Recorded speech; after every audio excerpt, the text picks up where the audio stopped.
masasabi ko na kung mayroong bagay na magkakaroon ka ng kabutihan, matututo ka ng pagkatakot sa Diyos, ng pagmamahal sa kapwa, at saka ng kaligtasan, ang Biblia lang ang makakagawa nun. Ang Biblia kasi, mga banal na kasulatan, ito'y ginagamit para ang tao'y ituwid. Kalawang Timoteo 3, versikulo 16. Ang lahat ng mga kasulatan na kinasihan ng Diyos ay mapapakinabangan din naman sa pagtuturo, sa pagsansala, sa pagsaway, sa ikatututo na nasa katuwiran. Ngayon, sabi ang mga banal na kasulatan mapapakinabangan sa pagtuturo, sa pagsansala, sa pagsaway, sa ikatututo na nasa katuwiran.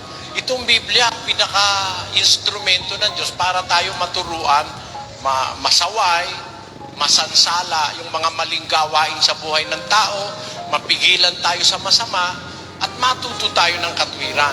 Ano mangyayari pag natuto tayo? Sa 17. Upang ang tao ng Diyos ay maging sakdal, tinuruang lubos sa lahat ng mga gawang mabuti. Ang tao ng Diyos para maging sakdal, tinuturuan talaga. Ang turo, manggagaling sa Biblia. Yun ang halaga ng Biblia, kapatid.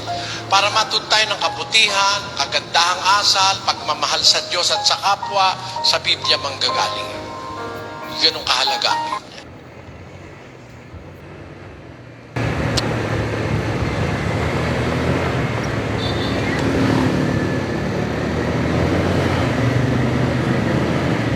Saan pa tayo pumunta? Pumunta pa tayo magbagin, guys. Kasama po ang mga kapatid. Mayroon pa tayong seminar about sa mga security.